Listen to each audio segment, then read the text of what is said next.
इस समय मेरे साथ है गुणरत्न जी। और बिग बॉस में आपने उन्हें देखा किस तरीके से वो शो की जान और शान बने हुए थे। गुणरत्न जी, कैसे हैं आप? टीना कुमावत फिल्म विंडो से। जय श्री राम, वंदे मातरम। हम जय बढ़िया श्री है, राम। बोलिए। आपके आते ही अगर मैं कहूँ तो शो की पूरी जान शान सब चली गई है, एंटरटेनमेंट ही खत्म हो गया। देखिए, ऐसा होता है ना, रियलिटी शो में स्क्रिप्टेड किरदार काम नहीं कर जाते। और हम तो डाकुओं के खानदान से है, जो भी बोलते हैं डंके की चोट पे बोलते हैं। बचपन से ऐसे होने की वजह से ना, लोग हमें पसंद करते हैं। और पसंदीदा बातें लोग डिस्कस करते हैं।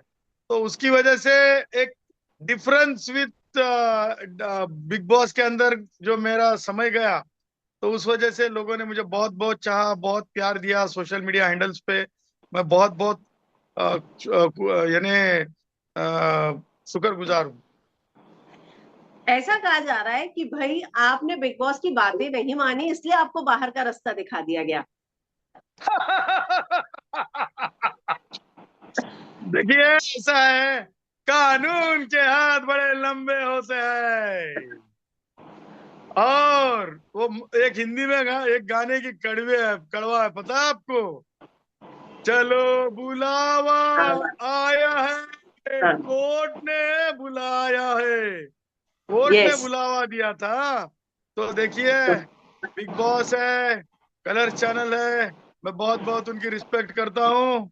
उन्होंने सही मायने में समझा कि मेरी जरूरत न्यायालय के आदेश, ये ध्यान में रखते हुए, और एक आरक्षण से जुड़ा राष्ट्रीय मुद्दा है, उस मुद्दे के लिए मुझे दलील करनी थी। बेसिक स्ट्रक्चर भारत के संविधान से संबंधित विषय था। जयश्री पाटिल जी 2014 से लड़ रही थी। और यस। आपने देखा होगा, कल न्यायालय ने भी रिएक्शन दी थी, कोर्ट ने भी, माननीय न्यायालय yes. Chief justice G Maratha के आरक्षण बेंच ने। वाले केस पे। हाँ, हम बिग बॉस में है, तो जरूरी था कि आके सारे चीजों को कानूनी तरह से सब ठीक ठाक करना। और उसी लिए हम आए थे, बड़े रिस्पेक्ट के साथ। बिग बॉस वालों ने हमें कानूनी काम करने के लिए भेजा, और उसी के साथ उन्होंने ये भी कहा कि आपका कानूनी काम होते बराबर हम आपको बुला रहे हैं। उनके ट्विटर हैंडल पे भी उन्होंने कहा, हमारे कागज, लिखित कागज पे भी कहा, और उन्होंने वेलकम के लिए भी बात रखी है। तो मैं ये अच्छा। समझता हूँ कि इसी तरह का होना चाहिए, जो भी है, लोगों के सच सामने होना चाहिए, और उन्होंने सच भी सामने रखा हम बाहर आने के बारे में। जयश्री जी का क्या रिएक्शन था जो आपका एकदम मलिका शेरावत के साथ जो वायरल हुआ है पूरा? मतलब आपका मलिका मल्लिका, शेरावत को देखकर एकदम, ये मतलब बेहतर ये आपकी तो सारी जयश्री जी चीजें। से ही समझ लो। जयश्री जी मेरे हाँ। बगल में है, थोड़ा खींच यस। लेता हूँ तो मजा भी आ जाएगा, और गर्मी भी मेरे लिए पड़ जाएगी। आ जाओ, आ जाओ, जब बात करो। देखिए कैसा है। अ, चाहे मलिका शेरावत हो या फिर और कोई हीरोइन हो या पूरा बॉलीवुड हो, देखिए सोच है ना, वो सोच सबसे इम्पोर्टेंट होती है। मैं क्या यस। कर रहा हूँ, किसके साथ कर रहा हूँ, मैं पूरे सेंस में हूँ। और तुम्हारे मन में, तुम्हारे आंखों में अगर अच्छा ही है तो तुमने कुछ भी किया तो कुछ नहीं है, क्योंकि ये जो है ये घर है। ये घर में हम्म। इंटरटेनमेंट भी होता है, हंसना भी होता ट्रू। है, सब कुछ होता है। मतलब ये एक ओरिजिनल रियलिस्टिक घर दिखाया है वहां पे। और मेरा ये हम्म। कहना है, जो सदावर्ती साहब जो कर रहे थे वो तो मतलब एकदम अच्छा कर रहे थे। मुझे उसमें कोई भी संदेह नहीं लगा कि उन वो मल्लिका शेरावत के साथ जो फनी कर रहे थे, या फिर और एक डांस किया शिल्पा जी के साथ, मुझे उसमें कोई बुरा नहीं लगता है। क्योंकि घर है, घर में हम अपने भाई के साथ, बहन के साथ हम डांस नहीं करते, अपने मम्मी पापा के साथ कोई गाना लगा के डांस नहीं करते। कुछ नहीं ट्रू। है। It is good, it is all the good. मैं कहूँ जयश्री जी इतनी अंडरस्टैंडिंग है कि आप नेशनल टेलीविजन पर कितनी बार आई लव यू बोलते हुए नजर आए थे।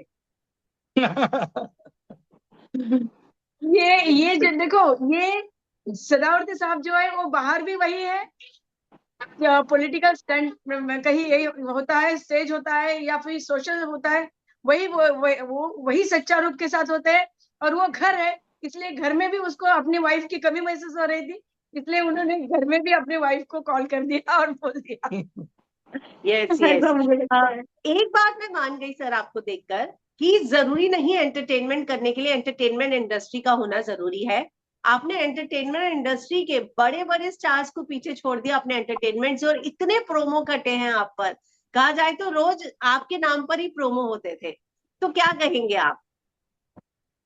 देखिए, मैंने आपको जैसे कहा, जयश्री जी ने कहा कि रियलिटी शो में रियलिस्टिक होना बहुत जरूरी है।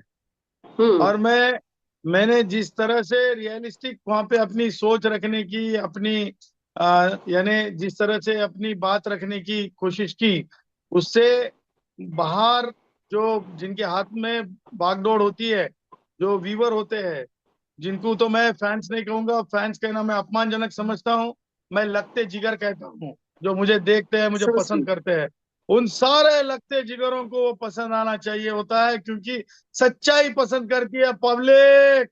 ये फिल्म नहीं, ना ये शो उस तरह का नहीं जिसे हम इसके किरदार में देखते हैं, जिसे कहते हैं हम धारावाहिक के किरदार में देखते हैं। उस तरीके का वो शो नहीं है। ये 24/7 है।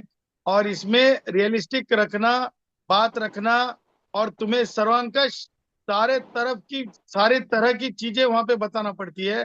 तुम्हारे में के गुण बताना पड़ते हैं, तुम्हारे में के गलतियां भी दिख जाती है। तो ये सारी बातों के मद्देनजर मैंने कोई स्क्रिप्टेड बात नहीं साथ ले गई थी, क्योंकि मैं उस तरह का इंसान नहीं हूँ। तो मुझे लगता है कि लोगों को वही सबसे बड़ा मेरे बारे में यानी बहुत पसंदीदा बात हुई है। फिर वो फिल्म के बॉलीवुड के एक्टर हो, या फिर इवन मैं बोलता हूँ कि जो यानी जो हंसाते हैं, हंसाने वाले इंडस्ट्री से है, यानी टीवी स्क्रीन के लिए, उनको भी वो बहुत सी चीजें पसंद आई। उन्होंने तो सामने सामने सबको बोल दिया। तो मुझे लगता है कि मुझे बहुत आनंद मिला। I am very happy. लोगों को लगता था कि सिर्फ लड़ाई करके ही आप फुटेज ले सकते हो, और हमने देखा कि घर में शायद फुटेज के नाम पर बहुत फेक लड़ाइयां भी हो रही थी। वहीं आपने बिना लड़ाई के भी फुटेज बनाई, तो एक बहुत बड़ी चीज थी वो। देखिए, ऐसा है ना कि देखो, हनुमान चालीसा सुबह का सारे हिंदुओं की आस्था की बात है। अभी देखो, आप घर पे होते हो तो हनुमान चालीसा पढ़ते हो। फिर आप जब वहां जाओगे और वहां पर आप अपनी चीज को अगर से स्क्रिप्टेड कर दोगे कि नहीं रे बाबा मैं नहीं पढ़ूंगा, तो स्क्रिप्टेड हो गया ना। अभी योग शिक्षक हूं मैं। तो मैं योगासन सिखाने का मेरा एक ये मेरी एक ये रहती है, आकांक्षा रहती है कि मैं लोगों को ज्यादा से ज्यादा योग प्रशिक्षित करूं। क्योंकि मेरे जो टीचर थे, पोपटकर गुरुजी, जो अच्छा। निकम गुरुजी के संस्थान से थे, तो मुझे लगता है कि कहीं ना कहीं मेरे टीचर जो भोपटकर सर थे, उनको एक एक एक आदरांजलि, एक उनके नाम से कुछ तो भी होता रहेगा। तो जो हम्म। है ना, जिंदगी में जो हम घर पे करते हैं वही रियलिटी में वहां करते रहे। जैसे कि एक बार मुझे ऐसा लगा कि मैं आज नहीं नहाऊंगा, तो लोग है ना नहाने के लिए, नहीं बाबा मुझे स्क्रीन पे जाना है। मैंने बोला यार, मैं घर पे एक आध बार नहीं नहाया तो यहाँ भी नहीं नहाऊंगा। तो नहीं नहाया। तो है ना, हाँ। जैसे मैं वाटर थेरेपी करता हूँ एक आध बार, घर पे यस। खाना नहीं खाता हूँ, पानी के ऊपर रहता हूँ। तो मैं जैसे कि जेल यात्रा में मेरी जो यात्रा हुई थी, शरद पवार के घर के हमले में मुझे मास्टरमाइंड बताया था, तो जेल यात्रा के समय में वाटर थेरेपी पे था। वैसे मैं वहां पर भी वाटर थेरेपी की। तो कहने का कहीं ना कहीं अपनी की असलियत दिखाने का शो है वो, और असलियत दिखाने की मैं पुरजोर कोशिश किया। दो लड़ाइयां घर की बहुत फेमस हो रही हैं, चाहत और विवियान की, और अविनाश और शिल्पा शिरोडकर की। आप इस लड़ाई पर क्या कहेंगे? देखिए, मैं बार बार, और बिग बॉस भी ये बात कह चुके हैं, और मैं ये भी, देखो, जो जो यानी स्ट्रगलिंग कलाकार है उनको मैं प्यार से, आपने देखा होगा, सलमान के सामने भी बोला था, और सारे कलाकारों में भी बोला था, देखो उबले चने फ्यूचर हीरो है ये। उन्हें मुझे पूछे गए थे क्यों बोलते हो, मैं बोला ये चटपटे होते हैं उबले चने, उसी तरह से ये फ्यूचर हीरो होते हैं, कुछ ना कुछ करने की कोशिश करते हैं। लेकिन देखो, किरदार में रह के करने से ये पब्लिक है सब जानती।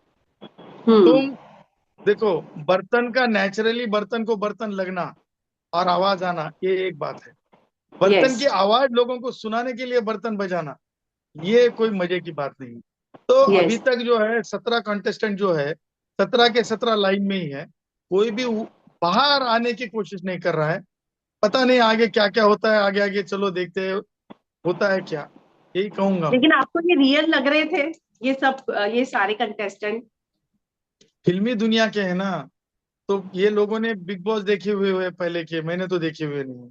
मैं तो देखो, मैं टीवी न्यूज चैनल से जुड़ा हुआ इंसान हूँ। यस। मैं उधर का इंसान नहीं हूँ। तो वो कहीं ना कहीं अटक जाते थे, कहीं ना कहीं बात करने करने में फुटेज नाम का वर्ड आ जाता था, कहीं ना कहीं क्या जा रहा है क्या नहीं जा रहा है ऐसी बातें होती थी। तो उससे क्या होता है ना, तुम रियलिस्टिक नहीं है ऐसा। मैंने कभी भी ये सब गुनगुनाया भी नहीं, मेरे को कभी लगा भी नहीं।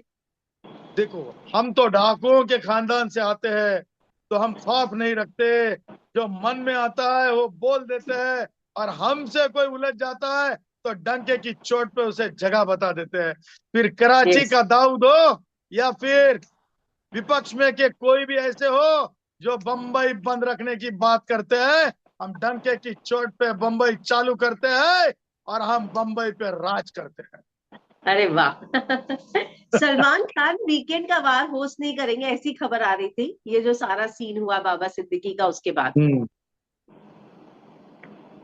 देखिए, आप। हम्म। मैं यही कहूंगा, दो चीजें हैं। बाबा सिद्दीकी की जीवनी के बारे में हम कुछ नहीं जानते, क्योंकि हम्म।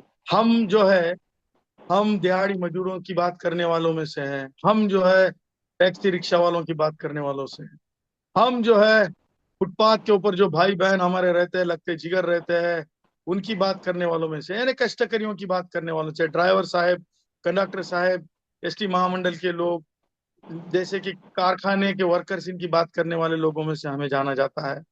गरीबों के वकील बोल के हमारी पहचान है। तो है ना कि देखो, हम बाबा सिद्दीकी के बारे में कुछ जानते नहीं है। तो बाबा सिद्दीकी के बारे में, उनकी जीवनी में क्या काला का क्या सफेद है, ये तो इन्वेस्टिगेशन एजेंसी बता पाएगी। लेकिन जब तक के बॉलीवुड का सवाल है, मैं ये कहना पसंद करूंगा कि बॉलीवुड ने डिस्टेंस रखना चाहिए कोई भी अंडरवर्ल्ड के किसी भी यानी व्यक्ति से।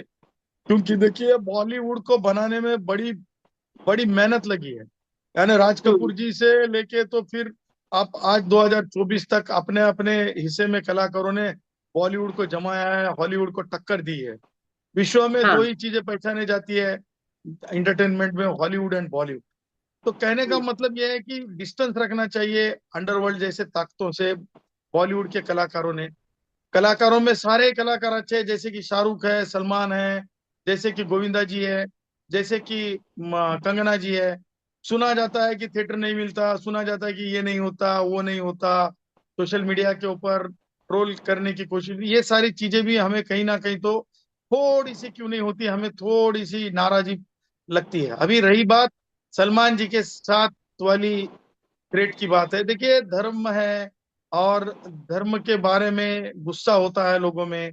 मैं श्री बिश्नोई जी के समाज के बारे में ये कहूंगा कि वो समाज भी बड़ा हिंदू राष्ट्र भारत मानने वालों में से है, तो रिस्पेक्ट करने वालों में से है।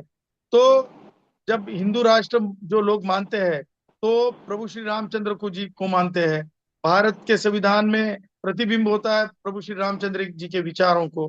तो मैं ये समझता हूँ, सलमान खान ने जो डर का माहौल अपने पास बनाए रखा है, उससे बेहतर एक आसान तरीका मैं बताना चाहता हूँ। विपक्षी समाज से आता हूँ, ध्यान धारणा वाले समाज से आता हूँ, संविधान का अभ्यासक हूँ। तो मैं ये कहना चाहूंगा कि जो संत महात्माओं के पीठ है, जैसे कि पूजनीय शंकराचार्य जी है, जैसे कि बिश्नोई, श्री बिश्नोई जी के समाज के प्रमुख है, उनसे भी डायलॉग चालू करना चाहिए। जैसे कि अच्छा। सलमान जी ने कहा कि सदावर मेरे बारे में कहते हुए कहा कि कलाकार और जरूरत भी हमको पड़ सकती है। जरूर, मैं तो कहता हूं कि दलीलों कोर्ट में देने से एक अंग है हमारा। दूसरा अंग ये भी है कि हम बेझिझक किसी चीज से डायलॉग के अंदर निपटारा हो सकता है तो वो भी कर सकते हैं। अगर आप से माफी की जरूर, बात अगर कर रहे सलमान, हैं? हाँ, माफी की बात कर रहे हैं, माफी मांग लेनी चाहिए। नहीं, हम ये कह रहे हैं कि पहले चीजों को पास बातचीत। लेके जाना चाहिए, बातचीत अच्छा। की बात होनी चाहिए। रिफॉर्मेटिव थ्योरी है, और हम्म। रिफॉर्मेटिव थ्योरी में डायलॉग से बात बनती है ना। हम्म। तो एक पॉजिटिविटी लेके ये बात को बढ़ाना चाहिए। और अगर से हमको और जयश्री जी को वैसे मौका मिलेगा, जैसे सलमान जी ने एक अपनी आशा व्यक्त की थी कलाकारों के समस्या आए तो हम जरूर इस बिश्नोई जी के, श्री बिश्नोई जी के समाज के बारे में और सलमान जी के इशू के बारे में, और सलमान जी जो खौफ जो आज लगा है कि कुछ होगा, मुझे ऐसा लगता है कि वो खौफ भी दूर हो जाएगा। और हिंदू आदमी जो होता है ना, वो बड़ा देखो कैसा रहता है ना, अ, बहुत सेंसिटिव होता है, एक बहुत जल्दी चीजों को इमोशन के साथ स्वीकार भी करता है। तो मैं ये समझता हूँ कि जो भी कोई श्री बिश्नोई जी समाज से है, वो भी तरीके से अगर से ये चीजों को डायलॉग तक लेकर गए, तो मुझे लगता है कि जरूर जरूर सलमान जी के ये स्ट्रेस थॉट है उसके अंदर से भी आउटकम मिलेगा, ऐसा मुझे लगता है। ओके, आखिर में जानना चाहूंगी कि आपको घर के अंदर कौन टॉप 5 लगते हैं और क्या लगता है कि ट्रॉफी कौन जीतने लायक है? वैसे तो ये बहुत जल्दी है,